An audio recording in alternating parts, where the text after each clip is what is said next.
જતા રહ્યા છે. શિક્ષક ક્યારે સાધારણ ન હોય, પરંતુ ગુજરાતમાં તો શિક્ષક ડમી પણ હોય. શહેરથી શિક્ષકોની લાલિયાવાડીનો પર્દાફાશ થયો છે.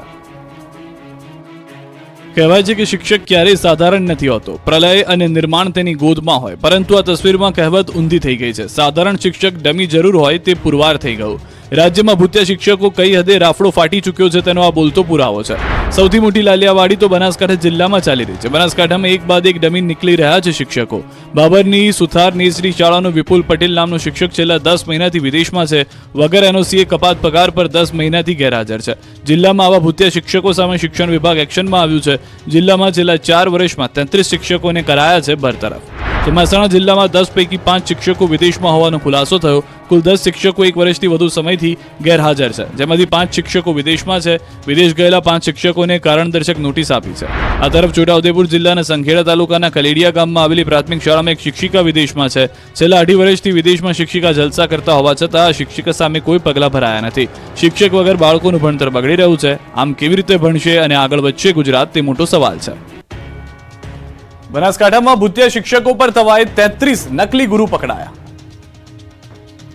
તમે ગુટલીબાજ વિદ્યાર્થીઓ કે સરકારી અધિકારીઓને જોયા હશે, પરંતુ હવે સરકારી શાળાના ગુરુઓ પણ ગુટલીબાજ થઈ ગયા છે. શિક્ષણ કભી સાધારણ નહીં હોતા એ કહેવત હવે શિક્ષક ગુટલીબાજ પણ હોય છે તેવી બની ગઈ છે.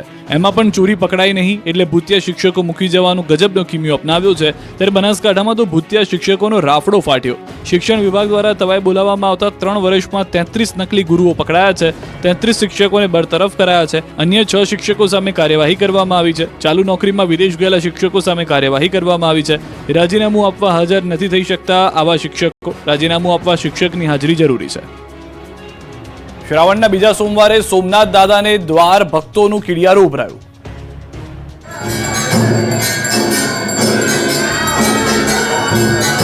હર હર મહાદેવના નાદથી ગુંજી ઉઠ્યું સોમનાથ પરિસર. બમ બમ બોલેના નાદથી પરિસર ભક્તિમય બન્યું. સોમનાથ દાદાની એક ઝલક જોવા જાણે ભક્તોનું ખીડિયારું ઉભરાયું. શ્રાવણ માસના બીજા સોમવારે ભગવાન ભોળાનાથના દર્શન માટે 2 કિલોમીટર લાંબી ભક્તોની લાઈન લાગી. વહેલી સવારથી જ સોમનાથ મંદિરના માર્ગો ભક્તોથી ઉભરાયા હતા. સવારે 4 વાગ્યાથી જ સોમનાથ પરિસર અને સોમનાથ શહેર હર હર મહાદેવના નાદથી ગુંજી ઉઠ્યું. પ્રથમ જ્યોતિર્લિંગ સોમનાથ મહાદેવના દર્શને શ્રદ્ધાળુઓનું ઘોડાપૂર ઉમટ્યું.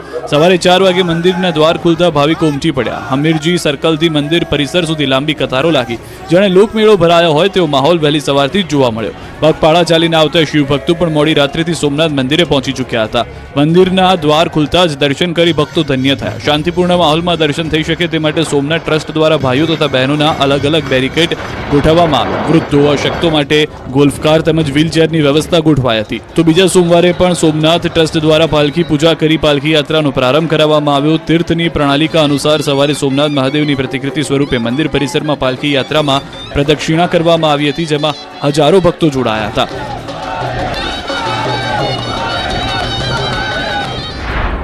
તો જેતપુરના પૌરાણિક શિવ મંદિર કેરાળેશ્વર મહાદેવ મંદિરે ભક્તોની લાઈન લાગી હતી. જેતપુરથી 6 કિલોમીટર દૂર આવેલું કેરાળેશ્વર મહાદેવ મંદિરનો ઇતિહાસ 7000 વર્ષ જૂનો અને પાંડવો સાથે જોડાયેલો હોવાની લોકવાયકા છે. રાજકોટના મુસ્લિમ શિવ ભક્ત જીત્યા દિલ. દરરોજ 11 કિલોમીટર ચાલીને જાય છે શિવ મંદિર. માથા પર ટોપી, નીચે જબ્બો અને ધોતિયું, અને ભગવાન શિવને પાણીનો અભિષેક કરી શિવ ભક્તિમાં લીન ભક્ત. પ્રથમ દ્રષ્ટિએ યુવાનની શિવ આરાધના જોઈને તમને લાગશે નહીં કે આ શિવ ભક્ત હિન્દુ નહીં મુસ્લિમ છે. જી હા, માનવામાં ના આવી વાત છે, પરંતુ 100% સાચી વાત છે. રાજકોટ શહેરમાં રહેતા એક મુસ્લિમ વ્યક્તિ દ્વારા ભગવાન શિવની 33 વર્ષથી આ રીતે જ પૂજા આરાધના કરવામાં આવી રહી છે.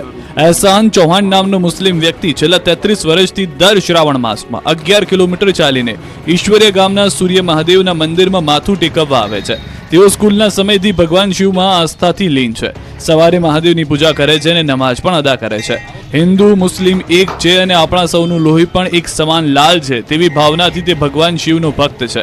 ભાઈચારાની ભાવના સાથે ધાર્મિક એકતા માટે શિવજીના મંદિરમાં આવે છે. યુવાન મક્કા મદીના પણ જાય છે અને સોમનાથ મંદિરમાં પણ જાય છે. એહસાનભાઈ પોતે તો શિવભક્ત છે, પરંતુ છેલ્લા 20 વર્ષથી મંદબુદ્ધિના લોકોને છેલ્લા 20 વર્ષમાં સોમનાથ દાદાના દર્શને પણ લઈ ગયા છે. એહસાનભાઈ ચૌહાણ શ્રાવણ માસમાં ઉપવાસ કરે છે તેમજ ભિક્ષુક, અનાથ, દિવ્યાંગ લોકોને મદદ કરે છે. ત્યારે શ્રદ્ધાનો હોય વિષય તો પુરાવાની શી જરૂર છે તે કહેવતને ચરિતાર્થ કરી છે આ યુવાન. તુર્કી અને અમેરિકામાં પાકતા અંજીર હવે ગુજરાતમાં પાકશે. તુર્કી અને અમેરિકામાં પાકતા અંજીરનું ઉત્પાદન હવે ગુજરાતમાં પણ થઈ રહ્યું છે. જી હા, અમદાવાદ જિલ્લાના વિરમગામ તાલુકાના શિવપુરા ગામના ખેડૂત આનંદ પટેલે અંજીરની સફળ ખેતી કરી છે. આનંદ પટેલે પરંપરાગત ખેતી છોડી 5 વીઘા જમીનમાં અંજીરનું વાવેતર કર્યું. વાવેતરના 1 વર્ષ બાદ પ્રોડક્શનની શરૂઆત થઈ. હાલ આનંદભાઈ શિયાળા બાદ ચોમાસામાં પણ અંજીરનો પાક લઈ રહ્યા છે. એકવાર અંજીરનું વાવેતર કર્યા બાદ અંદાજિત 20 વર્ષ સુધી એક છોડમાંથી ઉત્પાદન થાય છે. ગત વર્ષે 5 વીઘામાં કરેલા અંજીરમાંથી અંદાજિત 800 થી 1000 કિલોનું ઉત્પાદન થયું હતું. માર્કેટમાં 1400 થી 1500 રૂપિયા અંજીરનું વેચાણ થાય છે. અંજીરના છોડની જાળવણીને લઈને 1 લાખ જેટલો ખર્ચ પણ આવે છે, જ્યારે યોગ્ય તકેદારી રાખવાથી વાર્ષિક 5 થી 7 લાખની આવક મેળવી શકાય છે. આમ તો દેશમાં ફક્ત 1% ખેડૂતો જ અંજીરની ખેતી કરે છે. એમાંય મહારાષ્ટ્રના પુના વિસ્તારના જ જૂજ ખેડૂતો અંજીરની ખેતી કરે છે. ત્યારે ગુજરાતના એકમાત્ર આનંદ પટેલ પરંપરાગત ખેતી છોડીને અંજીરની ખેતી કરીને નવો ચીલો ચાતરી ચૂક્યા છે. સુરેન્દ્રનગરમાં આધાર કાર્ડ માટે લોકો બન્યા નિરાધાર, કેન્દ્ર પર લાંબી લાઈન. સુરેન્દ્રનગર પંથકમાં આધાર કાર્ડની કામગીરી નિરાધાર બની છે. સુરેન્દ્રનગર શહેરમાં આધાર કાર્ડની કામગીરી સામે સ્થાનિકો ત્રાહિમામ પોકારી ઉઠ્યા છે. ટેકનિકલ ખામીઓના કારણે લાંબા સમયથી આધાર અપડેટની કામગીરી અટવાઈ પડી છે અને જેના કારણે દૂર દૂરથી આવતા લોકોને અહીં ધર્મના ધક્કા ખાવાની ફરજ ઊભી થઈ છે. શહેરમાં આધાર કાર્ડની કામગીરી એકમાત્ર જનસેવા કેન્દ્ર પર જ કરવામાં આવે છે. અહીં ધાંધિયાથી લોકો આધાર કાર્ડમાં નામ સુધારવા જેવી સામાન્ય બાબતે 8 દિવસથી ધક્કા ખાઈ રહ્યા છે. ઉપરથી દરરોજ 30 જ ટોકન આપે છે. આ લોકોના કામ પણ ન થતા લોકોની ધીરજ હવે ખૂટી છે.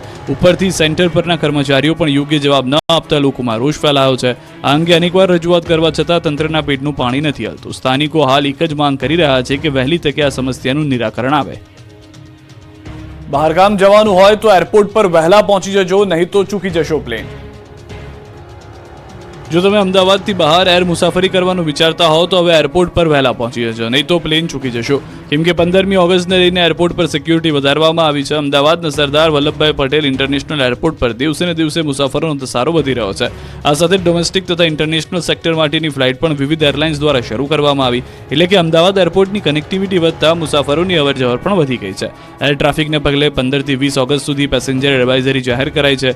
સિક્યુરિટીને કારણે લઈ મુસાફરોનું સઘન ચેકિંગ હાથ ધરાશે.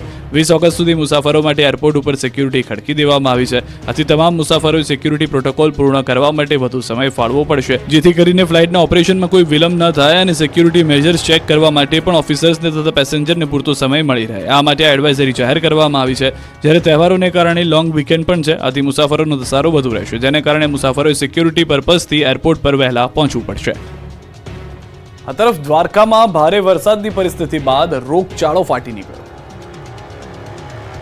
દેવભૂમિ દ્વારકામાં ભારે વરસાદ બાદ હવે રોગચાળાએ માજા મૂકી છે. દ્વારકામાં પાણીજન્ય રોગચાળો ફાટી નીકળ્યો છે. ઘરે ઘરે માંદગીના ખાટલા છે. વાયરલ, ઝાડા ઉલટી, મેલેરિયા, પેટના દુખાવા સહિતના દર્દીઓમાં વધારો થઈ રહ્યો છે.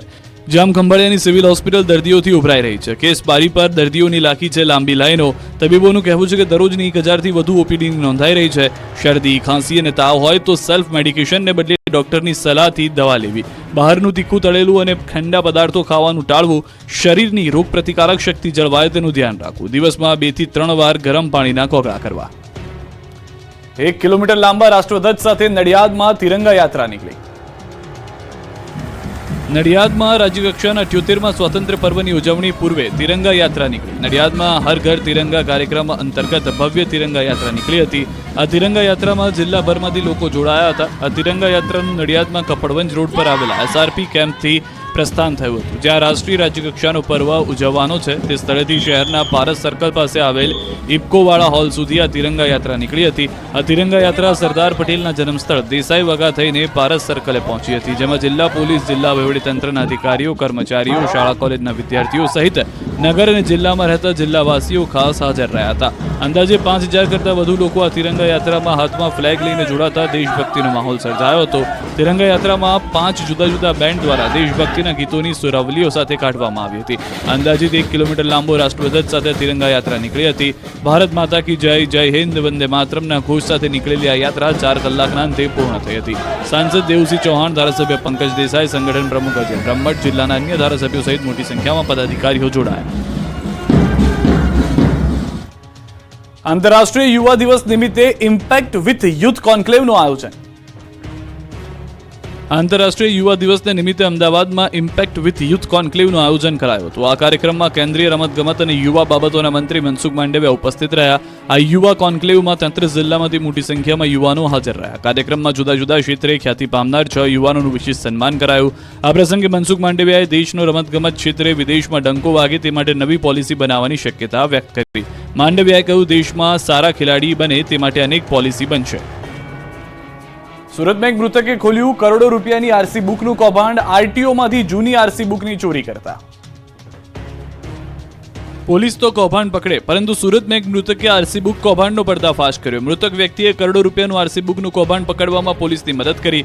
જી હા, સુરતના ડભોલીમાં સ્માર્ટ કાર્ડવાળી નકલી આરસી બુકના કૌભાંડનો પોલીસે પર્દાફાશ કર્યો છે. પોલીસે અંકિત વગાસિયા અને જીતેન્દ્ર પટેલની ધરપકડ કરી છે.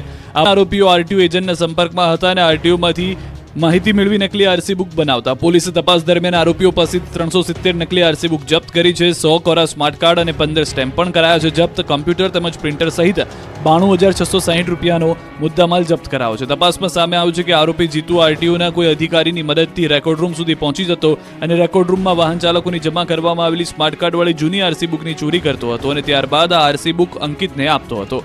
સુરતમાં થોડાક દિવસ પહેલા એક યુવકે આપઘાત કર્યો હતો અને કારના રૂપિયાને લઈ મગજમારી ચાલતી હોવાથી આપઘાત કર્યો હોવાનું સામે આવ્યું હતું. તે કેસમાં પોલીસે તપાસ હાથ ધરતા આરસી બુક કૌભાંડનો છેડો હાથે લાગ્યો હતો. લોન બાકી હોવા છતાં અન્યના નામે આરસી બુક ટ્રાન્સફર થઈ ગઈ હતી, જે કેસમાં યુવકે આપઘાત કર્યો હતો, જેના આધારે પોલીસે વધુ તપાસ હાથ ધરી છે.